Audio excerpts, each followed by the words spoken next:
Good evening, everyone, and welcome to another Leadership Institute Digital Town Hall. My name is Alan Clark, and I'm excited you guys are here. Tonight's event, we're going to be having Congressman Dan Crenshaw. Personally, I've been excited for this event ever since I picked up his book, Fortitude, American Resilience in the Era of Outrage. Couldn't put it down, and I want to encourage everyone right now during this time, instead of watching that next Netflix show, go to Amazon, Barnes & Noble, wherever you need to go and order this book, especially going back on campus. It's not directly affiliated with you. They're all above. I want to let everyone know that tonight we're having an opportunity for you guys to ask Congressman Crenshaw a question. And how you do that is you simply click the Q&A icon at the bottom of the screen, put your question there, and then in there also put your student, if you're a student, put your university and any group that you may be involved with. That'd be extremely helpful and give you guys a shout out. Also, towards the end of the event today, check the chat box because we're going to have a link in there for a survey. You guys can let us know what you thought of the event. That'd be extremely helpful. One more thing I want to let everyone know is the Leadership Institute is a 501c3. We are nonpartisan. We do not support or oppose any candidate or proposed legislation. And I want to let everyone know that. And lastly, I want to sincerely thank personally all of the Leadership Institute donors. Without you, we wouldn't be able to host events like this, all the events we've done in the past and in the future. And we also wouldn't be able to train people like Congressman Dan Crenshaw, who has sat through and been a part of some Leadership Institute trainings. And with all that, I want to introduce you guys to tonight's speaker.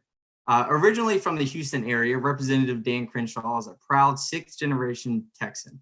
From an early age, Dan knew that he wanted to serve his country with the most elite fighting force in history, the U.S. Navy SEALs. In 2006, Dan graduated from Tufts University, where he earned his Naval Officer Commission through Navy ROTC. Following graduation, he immediately reported to SEAL training in Coronado, California, where he met his future wife, Tara. After graduating SEAL training, Dan deployed to Iraq to join SEAL Team 3, his first of 5 deployments overseas. Dan was medically retired in September of 2016 as a lieutenant commander after serving 10 years in the SEAL teams. He left service with 2 Bronze Stars, one with Valor, the Purple Heart, and the Navy Commendation Medal of Valor, among others. Soon after, Dan completed his master's in public administration at the Harvard Kennedy School of Government. Dan returned to Houston, where his community was hit by Hurricane Harvey after graduating from Harvard. In 2018, Dan was elected to represent the people of Texas' 2nd Congressional District. In Congress, he was appointed to the Homeland Security Committee and the Budget Committee. Dan believes in his service before self and understands that there is no higher calling than service to the American people. Although he can no longer fight on the battlefield, the integrity, leadership, vision, and tenacity he learned in the SEAL teams are present every day in his fight for common sense solutions in Congress. And again, he is a Leadership Institute graduate. Congressman, thank you so much for joining us. Thank you for taking the time, and thank you for your service as well. I'll give you some time. You can go on with your remarks, and then we'll jump right into the Q&A session.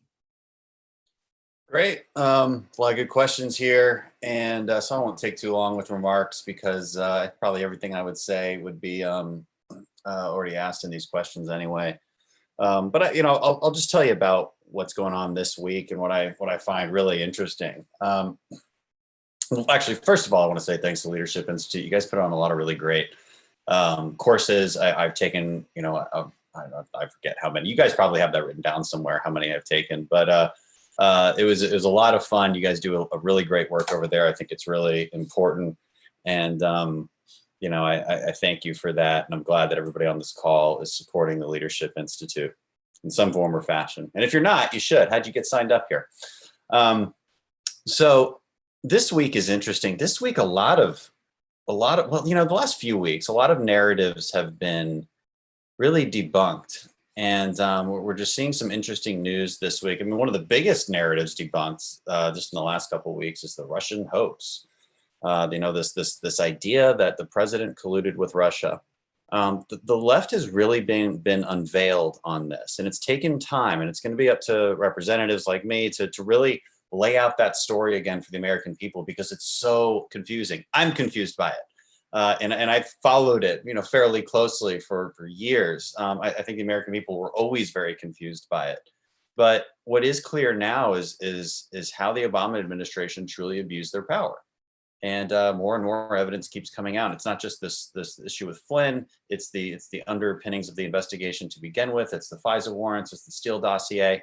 There are so many things that really just make your skin crawl, where government power was used to go after political opponents. And of course, the media doesn't give this the justice and give this the due diligence that it is really due. How is it that every single American knows about Watergate, which was fundamentally using power to spy on political opponents?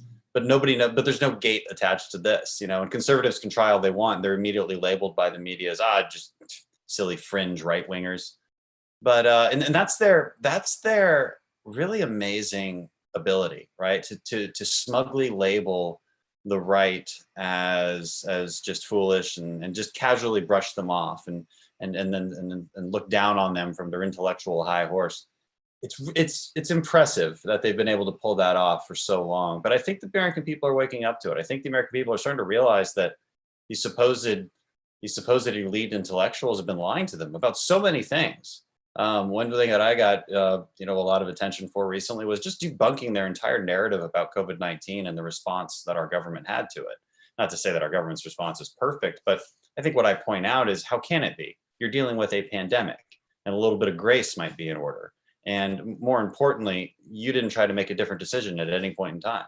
And I pointed that out rather forcefully, and you notice that it took a lot of wind out of their sails, because everything they do is I wish it wasn't true, but it just seems that way, that everything is based on some lie. Every premise that they put forth ends up just being really fundamentally false.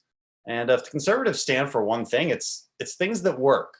It's truth. Really fundamental truth about human nature, about what kind of governance works and what doesn't, what kind of economic systems work and what don't, and what kind of political systems work and what don't. Conservatives tend to stand for a republic. Democrats tend to stand for a pure democracy. I'm not making this up either. They say it, right? They love this idea of 51% of the population telling the other 49% what to do. They want to get rid of the Electoral College. They want more proportional Senate representation. They don't like federalism. They don't like a republic. They have a truly different track that they want our country on. And I think that's becoming apparent.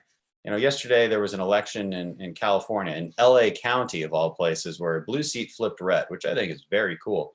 And I think it just goes to show what the American people are looking for. They're looking for their freedom.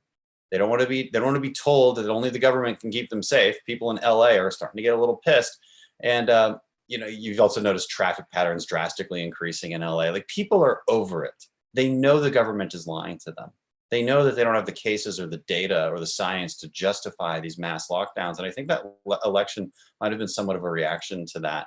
And I think it's just a reaction to the lie after lie after lie that people are just kind of waking up to and saying, I don't know how I can support this party. They told me that I would feel good about my vote. They told me that I was more compassionate if I voted for them, but it just turns out not to be true. So I'll end with this and my general outlook on what we need to do from here over the next month or two. I think the vast majority of the country needs to do what Texas is doing and what some other states are doing, which is open up, smart, gradually, but do it now. There's just no excuse to do what California is doing. There's just none. And New York, it's a different situation. Their hospital system was actually close to being overwhelmed, which if you remember, that was the whole point of locking down, to make sure our healthcare system doesn't become overwhelmed. New York City has been the only place with an excuse to actually lock down, in my opinion. Because I'm not saying nobody else should have locked down. What I'm saying is, once we realized our hospital system was not in danger of being overwhelmed, there was no more excuses to just keep people at home. And it's such a strange occurrence. This is the first time in human history that we've even decided this is an option. Really, the entire world decided that was actually an option to keep everybody at home. Very interesting. First time in human history. And not enough people are taking a step back and saying, this is kind of strange. Again, I'm not faulting us for it. I just don't think it should have lasted as long as it did. It became this sort of default mechanism, and I find that rather strange. And it doesn't seem like a lot of leaders across the country have thought through the data that they're getting or interpreting properly the many factors that they should be interpreting, and then engaging in some critical thinking.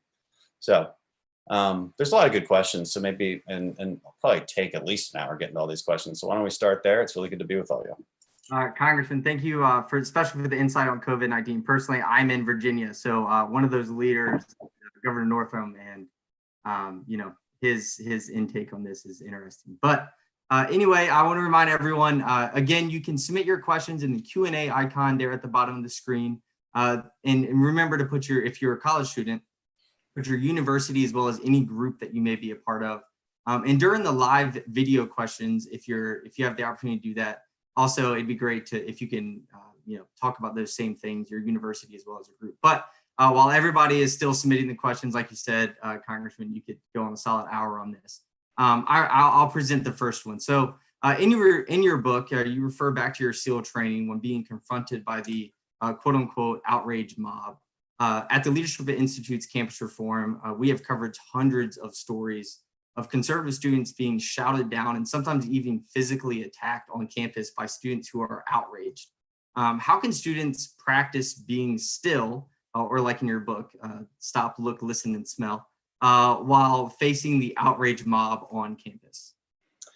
Yeah, thanks for asking. Thanks for pimping the book. It's right there behind me. It's been on the New York Times bestseller list for like 5 weeks, which was just, I didn't think it'd get on there at all, because I kind of go after the New York Times at least a few times in the book. But so maybe they're more objective than we give them credit for. It's doing great. And the be still lesson you talk about is very literal. It means be still. I have some kind of clever way of coming up with that term. You'll have to read the book to know what it is. And then I go into detail on how SEALs really see this and how we train for it. Now, we train for it in extreme ways. We literally drown ourselves. Because guess what? You're going to learn to calm yourself. You're going to learn that skill set when your life is on the line. And when the only option is not to panic, or else you die or drown. But you probably won't die because the instructors are there to save you. So it's a bit of a controlled kind of masochistic exercise that we engage in. But I don't expect you to go do that in your free time. You can, just make sure you do it under professional training and supervision if you do. But it's, listen, so there's not a lot of rocket science behind this. You just have to decide ahead of time that you are the type of person that doesn't react emotionally.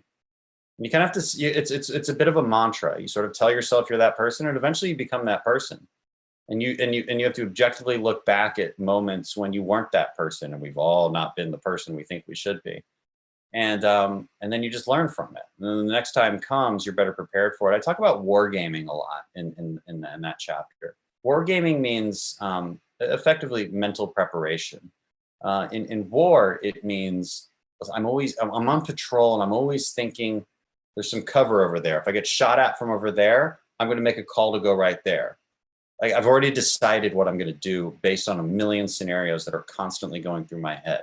And so when the time comes, it's like, wow, how did that happen so fast? Well, because I'd already thought about it. And the same goes through for debate. You have to be better at debating than the left, because they are very emotional, and emotional arguments are persuasive arguments. And they're very good. AOC is not a sophisticated person, but she is a good arguer. She's not a good debater. She's a good arguer. She's good at kind of owning you really quick. But what she does in order to do that is she strings together a lot of falsehoods right away. But she hits people really fast with it. And you see that on campuses all the time. I mean, she's young. She's all right. She grew up in this world where that's kind of how you have to be. So did I. But what you realize as a conservative is you have to be more ready for those things. You have to know they're coming. And eventually, it's not that hard. Their arguments are not very deep. They're not, and they're predictable. And if you've been on campus for more than 5 minutes, you've heard all of them, but they've never heard yours. They've never heard them. This is why I can beat Bill Maher in a debate. is because he didn't have it because, well, one, it's not, he was defending an indefensible side. So that's, he's a smart guy, and I really actually respect him quite a bit, but he was defending something without evidence. But also he had no idea what my arguments were. And he hadn't tried. I knew exactly what his were because we hear them all the time. So that's an advantage conservatives need to take on. Yeah, absolutely. And next up, we actually have a live question from Bryce from Austin State University. Bryce, go ahead. Let everyone know what you're about on campus. Hi, Dan. Hope you're doing well. So my question for you is, we've seen a large spike in censorship from radicalized groups on college campuses, as well as protests on our college campuses. Do you think that the root cause of this is implicit bias in college professors, or do you think that this has other deeper roots? Man, I don't know. Hard to say. We could discuss the origins of sort of outrage culture and this trend on campuses. We could discuss it for hours and really not come up with a really definitive solution. It's almost like every individual comes at it differently. What did they read one day? Who did they talk to one day? How did they get so radicalized? How did they become so emotional? Jonathan Haidt's book, The Coddling of the American Mind, I reference his book a lot in my book, because my book's not about the origins of outrage culture. It's about how to overcome it. I basically just reference the other smart people that wrote about this. That's a really exceptional book if you want to understand it.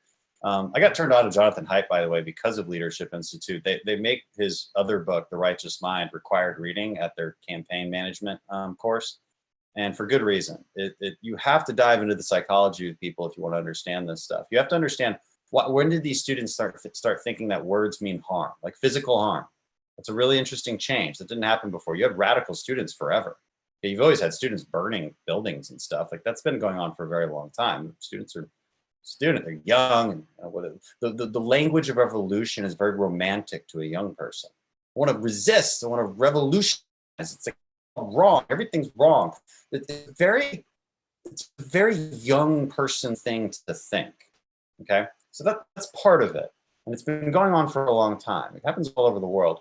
But what's happened recently is this stranger notion that, somebody's words can actually harm you, that you have to shout them down because you feel physical pain from their words. This is really strange. That's the big change. And frankly, again, I would reference that book if you want to understand the psychology of why that's happened. Is it professors' fault? Yes, it is. Because they coddled it. Not because they started it, but because they coddled it. I'll say this one last thing, which I think is an interesting observation. I don't believe that old liberals believe in socialism, except for like Bernie Sanders, right? I think they were comfortable kind of having it both ways. They could speak the language of socialism for a very long time, and they could say all the nice things, but they kind of knew that conservatives would always stop them from going too far. And therefore, the liberals could always have it both ways. They could always be the nicest, most compassionate people, but also not ruin the country because they knew it was actually wrong, but they also wanted the votes. Okay? Here's the thing. Those old liberals, they created new liberals. And those new liberals are true believers. Those young people are true believers. They're AOC. She's a true believer. That's important to realize. They've been radicalized by this sort of old guard. Like what does Bill Clinton, as a Democrat, have anything to do with the current Democratic Party? He signed welfare reform. I mean, what like even Obama was pretty good on the border. I mean, they've become completely radicalized, and they have nothing to do with this old sort of labor union party of the Democrats. I wish Democrats were still like a labor union party. I think that would be a healthy mix with politics in our culture, but unfortunately it's something very different. Absolutely. I think the general idea is that it's easier to burn things that have been existing in this country and have worked to the ground before actually having to take a look at your own party and examine it. Thank you so much for your time. Thank you. Congressman, I appreciate the shout out to campaign management school. Appreciate that. So next, again, I want to remind everyone with the live video questions as well. Make sure you present if you're a student, where you're going to school, and as well as any groups that you're involved in as well. But we actually have another live video question coming up from Eric from Whittier College in California. I may have gotten that name wrong, but go ahead, Eric. Hi, Congressman. My name is Eric Dutra. I am from the YAF chapter at Whittier College. So my question is, what was more difficult, SEAL training or serving in Congress? Oh, they're different. It's interesting that every career I've had, somebody is trying to kill me in some, like in a literal way. That hasn't changed. But it's different, in many ways, Congress is harder. I think it's simply harder when there's quite literally millions of people that really despise me. That weighs on you. I'm able to deal with it because I can compartmentalize things. But it's also an interesting insight into why politicians might turn out the way they turn out. And people feel like politicians become out of touch. They're often called reptiles and things like that. Well, I mean, you try living your life where people talk about how much they hate you all the time. It's I would like us to have a little bit more grace with our politicians. Also because I know these people, on both sides, they're not bad people. Some of them can be totally wrong, and on our side, they can be totally out of touch, but they're not bad people. But the way our side talks about them, the way the left talks about them, is just like it's very unnecessary, and it creates contempt. And that's a really bad thing to have in our culture. One thing I noticed when I started campaigning was how somebody would come to the door and be nice until you told them you were running for office. And some people think like, oh, that's cool, you're doing door knocking, but a lot of people like kind of stiffen up and say, oh, well, and they kind of interrogate you. Like it's very mean spirited. I found it to be very odd how people treat politicians. It's probably different now when I go out because people know me by now. It's different, but my wife refused to knock doors anymore after a while, because it was really hard on her to see how people reacted. People, people have a really negative reaction to politicians and don't think that it's not noticed. And so I just kind of goes, and this isn't a partisan argument at all. This is just Americans, I think, need to be nicer to each other sometimes. Awesome. Thank you. Crazy to hear you say that, especially after reading Fortitude, that serving on Congress is harder than Navy SEAL training. And also, there's people who are hating you. Maybe they should pick your book up and read it. Yeah. Settle down a little bit. But next, we have a pre-submitted question from Harrison Peed. He's from the University of Georgia, and he's involved with the UGA student vets. He wants to know, how have you been able to effectively reach across the aisle in a Washington environment that is increasingly polarized? Yeah, it depends on the issue. For all the emotion you see from Democrats, there's plenty behind the scenes that are like, okay, I'll look at this, and they just, it is issue dependent though. They're never willing to like take a risk. So that's why you see no real big compromises happen, because they will not risk anything. Any real negotiation, it still occurs at the leadership levels. I'm not sure how to get around that. It's more efficient. So it's hard to say if that ever changes. But it's not like it doesn't happen. And people should understand that, Mondays, Tuesdays, every time we fly into Washington, if things were normal, every Monday and Tuesday is bipartisan voting day, basically. It's just stuff that we don't even debate. We're just like, hey, we all agree, just vote on it quick. These aren't hugely significant bills, but they're not insignificant. They're things that are happening. So it does happen. It's just don't expect it to happen for big stuff. And it's certainly not happening on Friday, unfortunately. Maybe we'll touch into that later during this. But we have another one that's actually coming from the Q&A section within this. And Nathan wants to know, what is the greatest challenge you've ever faced in your career? Now, I assume that he's talking about your career on the Hill, but if you want to touch on both careers within the Navy and as well as the Hill, feel free. Yeah, on the Hill, the greatest challenges come from the right, not the left. And we have problems on the right, and I think we should admit those problems. We have the right needs to read my book too. And if you've read my book already, I go after both sides, and I did that purpose for two reasons. One, because it's true, and two, because I want liberals to read it and to come away thinking, oh, that wasn't really a partisan politics. But in the last chapter, I kind of deconstruct progressivism to a pretty huge extent. So you could argue that's kind of partisan, but it's not until the last chapter. But even then, even while I'm doing that, I talk about how conservatives lend a hand to this sort of victimhood culture in their own way. And there's a lot of nuance that needs to be extracted from that. And the book does that, I think, pretty well. But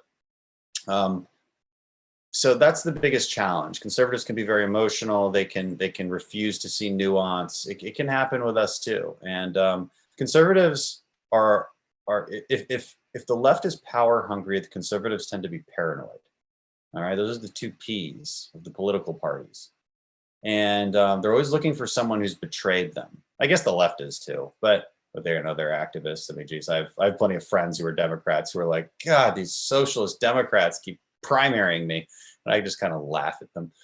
You know, I think it's hilarious because I have good friends with people who think I'm friends with. But the right has that problem to a huge extent. They're always, I mean, there's so many activists out there who don't really care about arguing with the left. They really care about rhino hunters, right? They carry around a rhino hunting gun. They're looking for rhinos. And sometimes they're right, but most of the time they're wrong. Most of the time they miss, and they're hurting our cause more than helping it. They don't care about winning. They care about screaming the loudest. And that's been my biggest challenge. And as Leadership Institute, as somebody who trains activists, you know, like I said, I've been to your classes. You know, you guys don't train emotion. You're not training nonsense activism, and that's a good thing. And nobody, you know, don't. I talk about this in the book quite a bit. Don't elevate passion above sophistication. Don't elevate attitude above intellectual honesty. Too many activists do that, right? It's all about attitude and owning and passion and, like, you know, but that's fine. I'm not saying there's not a place for that, but it gets out of control. Yeah, in your book you talk about how self-reflection can sometimes suck, and you made me self-reflect during that. So yeah, I completely agree with you when you said that this isn't just for people on the left. You know, people on the right can read this as well and get something out of it for themselves. But anyway, so we have another live video question from Emily from the Louisiana State University. Emily, go ahead. Let them know what part of the group you're a part of and everything. Hey, Dan, thank you so much for being with us today. I'm Emily Bird from Louisiana State University with Turning Point USA. So I've heard a lot of people say that they believe that we are in the middle of a Cold War with China. My question to you is, do you believe that to be true? And if not, do you believe that tensions could potentially rise to that point in coming days? Yeah, I don't want to use that word or that term because just because it immediately makes you think, oh my God, we have nuclear weapons pointed at each other in a serious way, right? Because there's only been one Cold War, and that's what that Cold War was about. It was effectively a nuclear deterrence war, and a very serious on the intelligence operation side, a very serious, I guess, Cold War. It's not quite what's happening with China, but it doesn't mean that they're not an adversary, and it doesn't mean we shouldn't be paying attention to it. We probably should label it something else. Frankly, it's probably a good point. Just to allow America to focus on something. I'm a big believer in labels. A lot of my colleagues are not. I'm fighting a lot of my colleagues. I'm like, guys, we have to have a label to our plan against their Green New Deal. I want to call it the New Energy Frontier.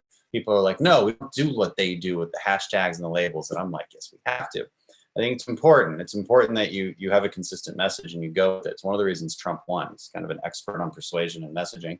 The same has to be said of the China strategy. First, we have to agree on a China strategy. And I think that starts with an acceptance of the fact that they did not rise to power as the sort of benevolent player in our global order. We all hoped they would, and I don't fault anybody for hoping that they would. I think we had all the interest in the world of hoping that they would do that, but they didn't. They've proven that over and over and over again. And their plans of China, made in China 2025 and the Belt and Road Initiative, these are fundamentally counter Western civilization initiatives. Their entire culture is counter Western civilization. So we have to just be cognizant of that and work to, I think, manage the rise a little bit more intentionally than we have in the past. It doesn't mean we go to war tomorrow or ever. Nobody wants that. It would be really bad on so many levels. I don't quite see that happening, and I don't quite see them ever getting to that point. But we are in an economic war a bit, and that needs to be stated a little bit more clearly. Trump has really brought that to the forefront, and I think COVID-19 has brought it to the forefront even more. Thank you so much. Perfect. Thank you, Emily. Up next, just so we can get as many as we can in, I know there's a lot of people that want to ask you questions, Congressman Crenshaw. But we have Addison Smith from Liberty University, my alma mater, go Flames. So go ahead, Addison. Congressman Crenshaw, first of all, thank you for your service. I'm a student at Liberty University and an ambassador for the Falkirk Center for Faith and Liberty over there. I also write with Campus Reform. It seems that with Liberty is an exception, obviously, because Liberty is the most patriotic school in the country. But otherwise, it seems that patriotism is something that is diminishing on college campuses. Students are blatantly fostering more and more hatred for America. So my question is, how can we re-engage college students to embrace patriotism and embrace our founding principles instead of slandering, our ancestors before us that pioneered the benefits that we all enjoy today? Yeah, this is, have you read my book? This is a big theme of my book. You haven't read it. I can tell by your face. It's okay. But I address this in a big way in my book. And here's how I diagnose it. I don't think this is the only cause for the sort of anti-patriotic sentiment, but it's a part of it, and it's victimhood culture. And my analysis sort of goes like this. First, you're a victim, okay? And maybe you blame your teacher or parent, like somebody wronged you in some way, and that's why you're not succeeding. But that's not enough. It doesn't explain all of your failings. And so you bring it bigger than that. You go to group identity politics. It's like a race that's oppressing you, or a gender, or whatever. That's not big enough either. So then you go to institutions. And so eventually it's oh, my wife's calling me. She needs access to my calendar, so she knows my calls. Yeah. So that's part of it. Hold on. Hey, sweetie, I'm on a interview.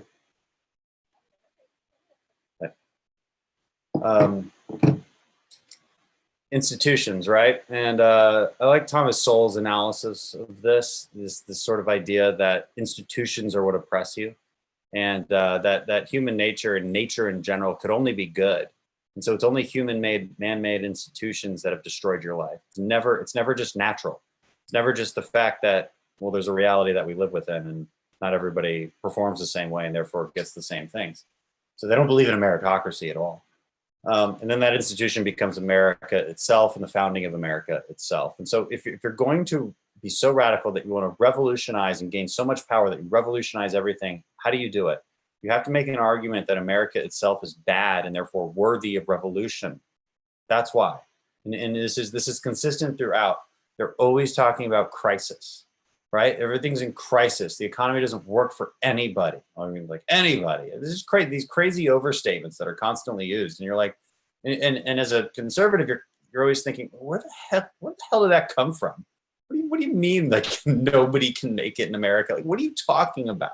This doesn't ring true to you, but they say it so often, and these students who themselves are so privileged and they can't see how good they have it right in front of them. They believe they're oppressed. They start to believe it. And this is where it comes from, because they believe that the system itself is corrupt. And the only way they can argue for this utopia that they've been sold is to destroy the system from within. And the only way to do that is to destroy the symbols. That's where it comes from. Thank you so much. And way to also step up and take your wife's call during that. So you can also address her and make sure she's good to go. Next up, we have a pre-submitted question from Rachel from the University of Washington. She wants to know, how would you like to amend the Hart-Keller Act, and to what extent would you make banning birthright citizenship as detailed in the 14th Amendment retroactive to include the children and grandchildren of illegal immigrants? Yeah, I mean, it's an interesting question. It's a detailed question. I didn't get a chance to even look into the act that you're talking about, but I understand the concept. And there's obviously a very decent argument to be made that we're reading too much into the 14th Amendment to assume that everybody who's just born here should be a citizen. I think if we were to do it all over again, we wouldn't have that rule. I think we all know that.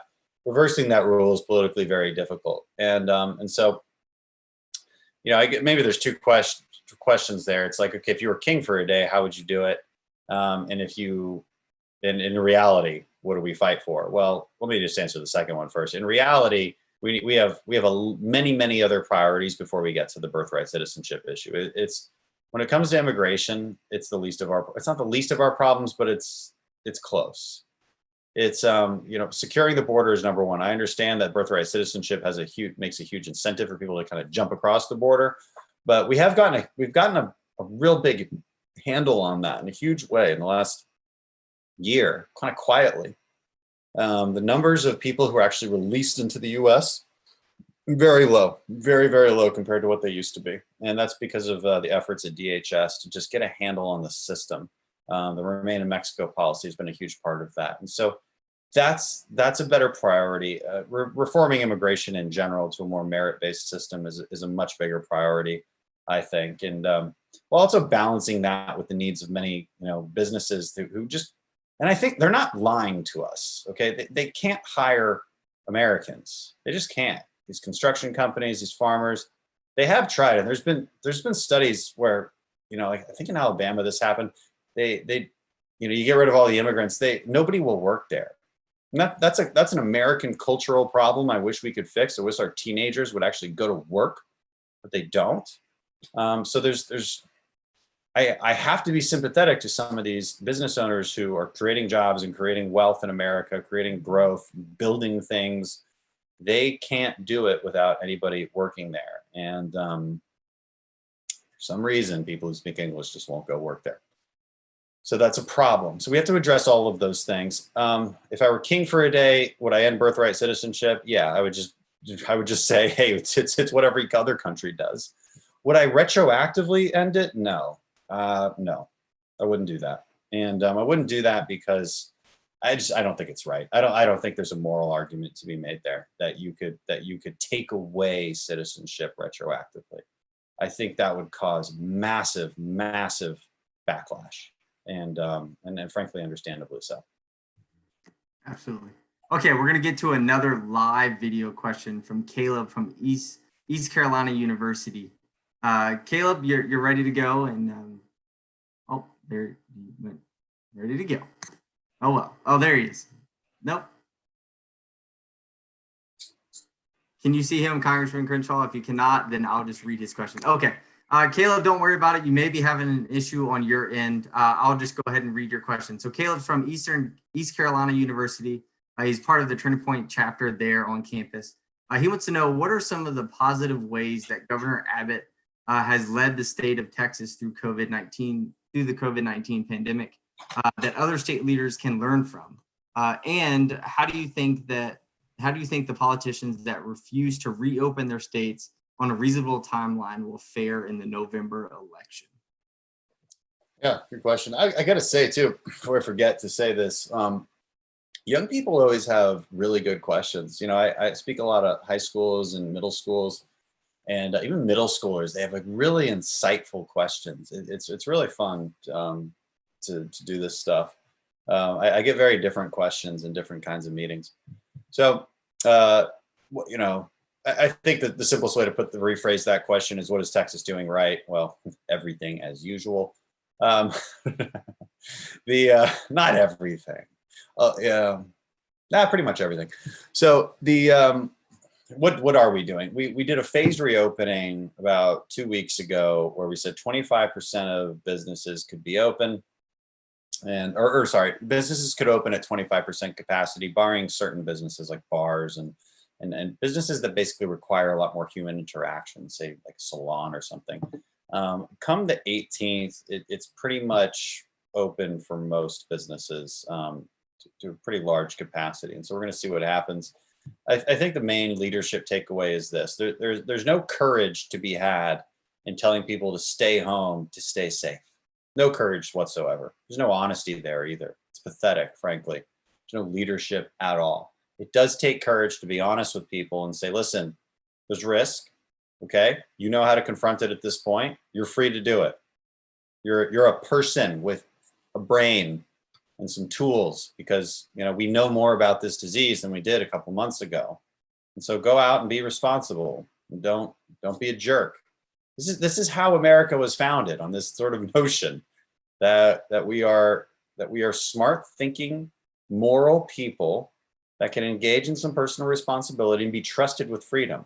It's the government's job to protect that freedom and to create a structure of general safety. Okay, I think the government has done that to an exceptional degree. Free testing for everybody. I mean, there's more tests here than people are even getting in Texas, and that's a function of our federal government stepping in, and our hospital system is pretty much, it's open for business. So, the government has a role here to protect public safety, but it's not to micromanage everybody's actions. And I think that's not just the lesson from Texas, it's the lesson from America, at least it used to be.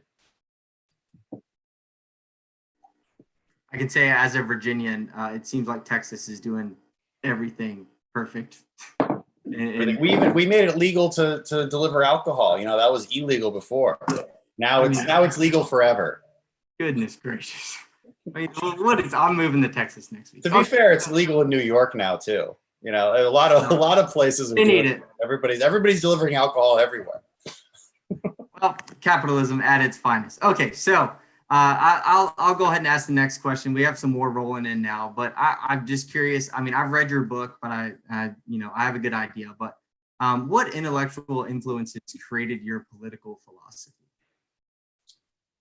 Oh, good question. I'm a concept guy, right? So it's hard for me to think back and be like, where did I get that idea? Where did I get who?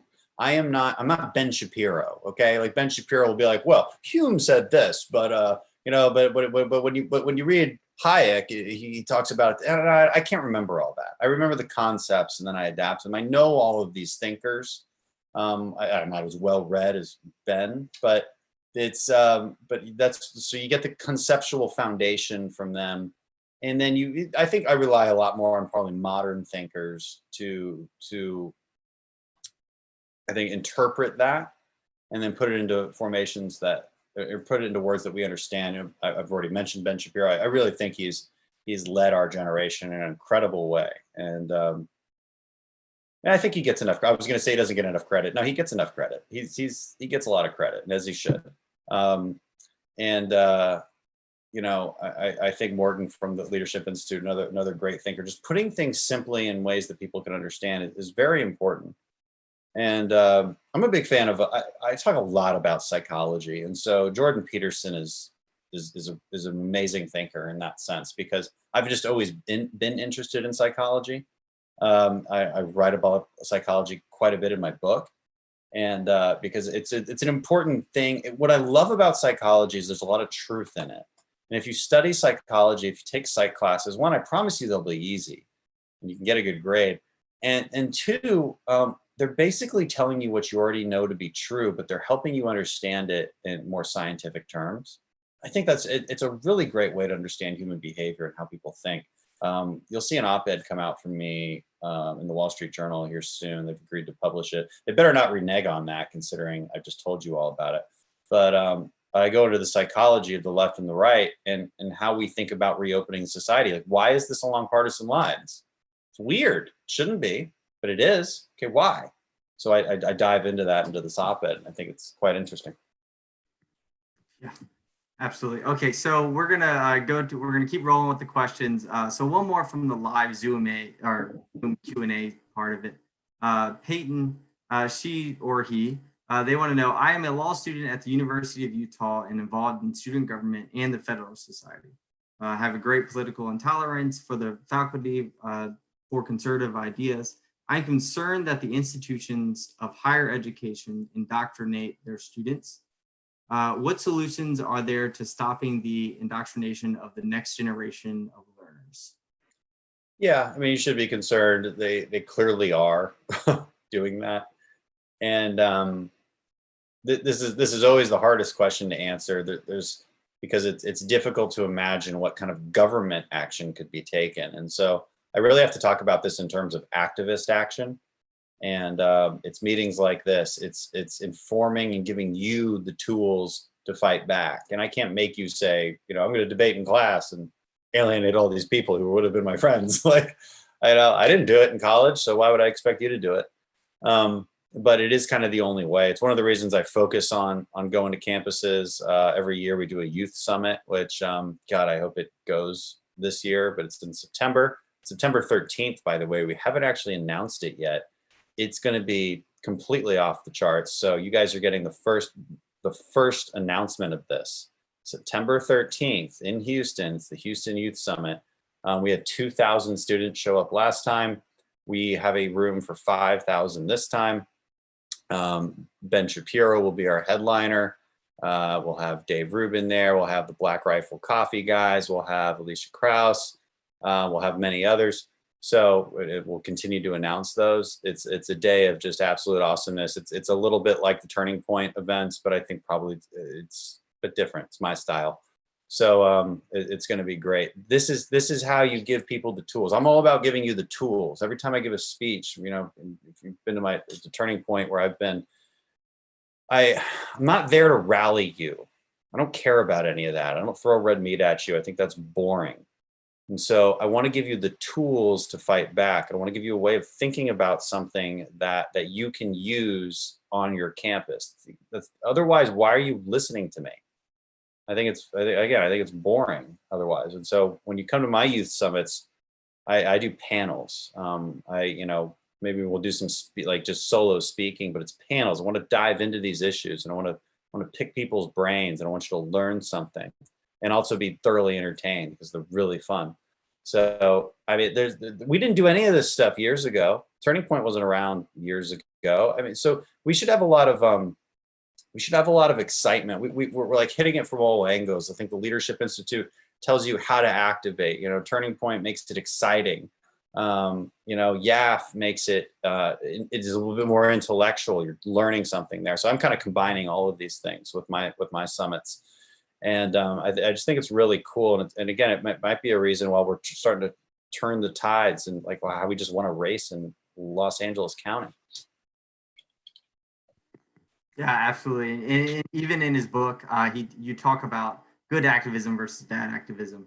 And I think you touched even a little bit on it there. So we have another live video question. Nate from the University of Mary Hardin Baylor is up next. Go ahead, Nate. Hey, I'm Nate Dunning. I'm the chairman of Young Conservatives of Texas at the University of Mary Hardin Baylor. My question is, how can we as citizens help prevent the overreach of government officials, such as we saw with the hair salon owner in Dallas? Just make your voice heard. I mean, that didn't last very long for that Dallas judge, did it? You know, because I'd like to think that I was one of the first people to really set fire to that entire thing, and then the governor jumped in. I mean, you know, thank God we have Texas, really, because I mean, I don't know where America would be without just some of this common sense actions that take place, and they're decisive. And I appreciate our governor and attorney general for doing that. But listen, your only way really is to activate in some way. You know, it's getting 10 people to call an office. That actually matters to representatives more than you might realize, because we don't get that many calls. And so when you get 1,000 calls in a day, okay, you know something's up. It scares you. It scares you into action. This is why sometimes when I will put this out on social media sometimes, like call your Democrat representatives, ask them why they're not doing X, Y, and Z. You know, I want to activate people that way because that affects them. And then they start calling Nancy Pelosi and they're scared and they're, oh, I'm not going to get reelected. And so that actually, it matters more than you realize. You do have a voice. It's an even stronger voice if you get 20 friends to also do it. And so just be smart. Just don't sound crazy on the phone, right? That's also another rule, because then we ignore you. And it's like I said, I want to know this issue and why you're not doing this. And I want you to explain it to me. and like it matters to people, especially if you're their constituent. Well, frankly, you should be their constituent, because that's a great way to get them to listen. But we do listen to this stuff. It's important. Perfect. Thank you, Nate, for that question. We have another, just a couple more, Congressman. We have another pre-submitted question from Jillian. She wants to know, why did you decide to get your MPA? Do you think having one has given you a leg up in public office? And then do you recommend getting an MPA before serving? That's a good question. I did see that one. You really have to decide that on your own. I got it because I was leaving the military, and it seemed like a very obvious way to transition into civilian life, to get a master's degree. Now, I don't have to pay for that master's degree. I'm getting a GI Bill, so it's a different calculation than maybe what you would be making, and so you have to make that calculation, the cost benefit. The job openings from an MPA are not that great. Okay, just know that ahead of time. Really good for an MBA, really good for a law degree, and not so good for an MPA. And so just know that, because you're looking for policy jobs. And now it also depends, because I was sort of in kind of this middle management time in my career. I was graduating, what is it, 30, I was 33. And so I'd been in the military for 10 years, and I was in a kind of a middle management time. So I'm not going to start over. I'm not going to take some job that is beneath me, as I would see it. But it's difficult, but I can't get an executive job either. And I can't, middle management is difficult to get, because the institution you're applying to will think, well, you don't have any experience in this institution, whatever that institution may be. And that's a problem. So you need to start lower. And I'm like, well, I'm not going to start lower. And so this is more, I'm in a very different situation, because I was transitioning from the military. Was the person asking in the military or going into the military? So I think she was asking, after your military experience going into the Hill, like, do you recommend getting an MPA or serving? Oh, well, that's okay. Well, let me answer that. If you want to work on the Hill, just go work on the Hill. Start really low and then just network that way. As somebody who hires people on the Hill, it's really lovely if you do have an MPA, but it is not my deciding factor. If you've worked for a member on a certain issue and done good here, or worked on comms, you've done something, some kind of the point is, experience matters a lot more than that degree, a lot more. So if you're going to spend 2 years doing something, you will be better off spending 2 years in an office somewhere, especially if you're going to charge yourself $100,000 for that degree. Okay, so again, it kind of depends on how you're paying for it and there's a lot of cost benefit analysis to do. And I'm not giving you a straight answer, because you can't give a straight answer on this. Yeah, absolutely. Okay, so one last live video question. We got Skylar from the University of Wisconsin. Skylar, whenever you're ready, you can turn on your video. Perfect. All right. Hi, Congressman. My name is Skylar Dunsing. I'm a chapter founder and president at University of Wisconsin-Madison at Turning Point USA, Students for Trump, and the United States Patriot Society. And thank you for your service and your great leadership. And my question is, what are your plans to motivate many Americans to return to work and wind off unemployment, especially in this time when quite a few Americans are making more money by not working than they were if they were working? Oh my God, it's like this question was set up or something. So as it turns out, we just dropped a bill this week to address that problem. So the problem is this: well-intentioned. Congress wanted to give the unemployed during this crisis a bit of an extra boost. I don't think there's anything wrong with that idea, generally speaking. It's not like they made a bad decision and that's why they're unemployed. Okay, that's not like their companies made a bad decision. Nobody made any bad decisions. Our economy was awesome. Everybody was awesome. America was awesome. Still is awesome. Okay, it's just going through a hard time. The problem is when you make that, our unemployment system is complicated, and it's run by states in a very old way. So it's very difficult for the federal government to properly tailor additional benefits to the system. So the simplest way to do it was say, hey, $600 extra a week. That's it. That's the thing. Okay. Now in some states, that's fine. In some states, though, that translates to some jobs or some unemployed people getting more money unemployed than they were getting while they were employed. And so when their business opens back up and their boss is like, hey, can you start Tuesday? They're like, why would I do that? Seriously, why would I do that? Okay, I'm making more money through July doing nothing. And now I think there's a bit of shame in doing something like that, but it's what they're doing. And man, it's a financial calculation. And this is for low income people too. So if you're already low income, well, man, you know what? Why wouldn't you take the higher income? And you're not thinking that far ahead. And so, because the reality is your job might not be there for you end of July.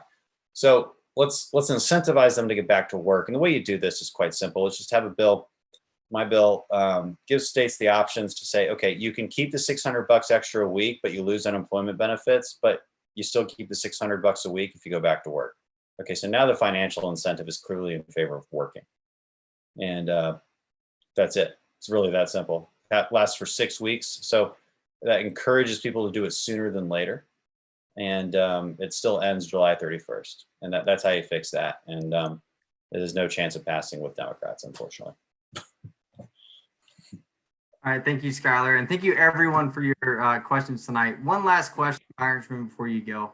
I always wrap up. I want to let you know a lot of the attendees tonight are conservatives that are fighting for their principles on campus if they return back in the fall.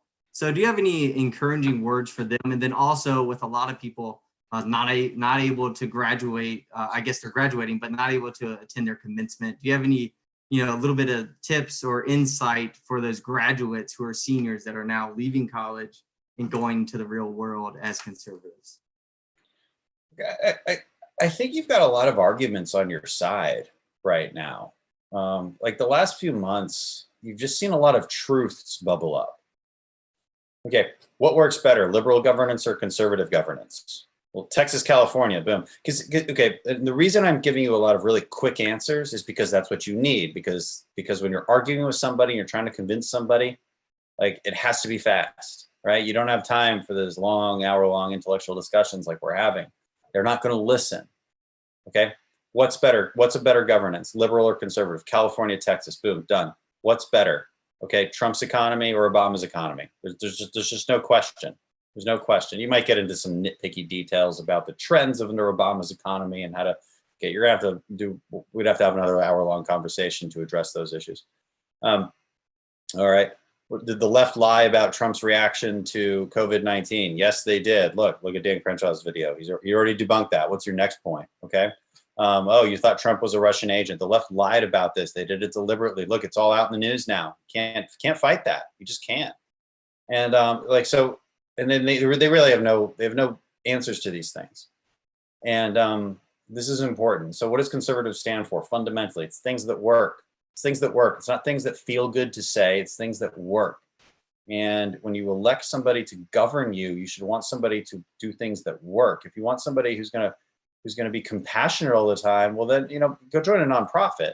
We have a system for that. We have an exceptional system in America for engaging in compassion and helping the downtrodden. And we should do that more. But the fundamental purpose of government is to make things work. It's pretty much proven at this point that the left's version just doesn't. It simply does not. And I think that's a pretty powerful argument. It really is. And so, you shouldn't be scared to make it.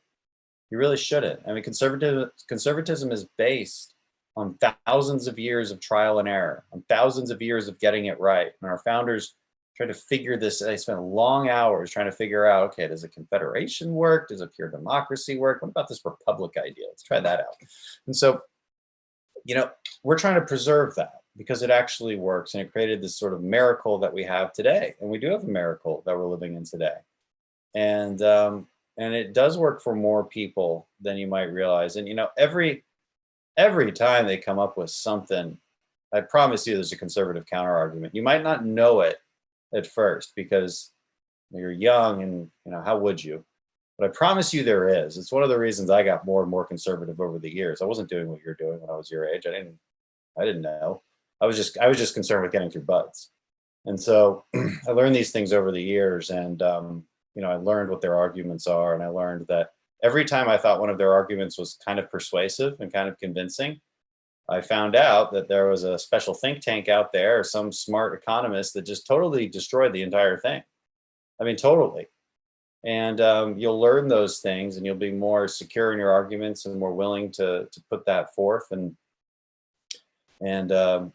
stand your ground and fight for your beliefs. They're not really beliefs; they're just, I think, understandings of things that work. I don't like calling it a belief. Frankly, we should probably all just collectively stop using the word believe. I believe in the free market. You don't believe in it. You observe it. It works. Anything that's not that doesn't work. Like that's it. There's nothing else. It's not about believing. It's not faith. So, yeah, you're doing the right thing, and you should know that, and you should be very confident in your endeavors. Perfect. Congressman, thank you for your words. Thank you again for your service, not only to the constituents you have in Texas, but also to every American in your experience with the Navy SEALs. And thank you for joining us tonight, and just for all of your encouraging words for everybody here. All right, well. Thank you. Of course. All right, well, thank you everybody for joining us. Thanks again to our donors. This would not be possible without you. We wouldn't be able to train people like Congressman Dan Crenshaw. We wouldn't be able to host events like tonight's, or events that we've done in the past, or events that we're going to do in the future. And I want to encourage everyone, speaking of events that we're going to be doing in the future, to join us for next Wednesdays. It's not at 8 p.m., it's at 3 p.m. Eastern time. We're going to have Cliff Maloney from Young Americans for Liberty, as well as David Blair and Alexander Knowles, both former Leadership Institute colleagues of mine, as well as now going on and doing great things within their respected fields. So please join us for that. And also, if you want to be a part of any Leadership Institute trainings, please visit leadershipinstitute.org/training. You can find all of the events, trainings that we're doing now and in the future. So I want to thank everyone again for joining us tonight. Please be safe, be healthy, wash your hands, and I look forward to seeing you guys next week. Thank you.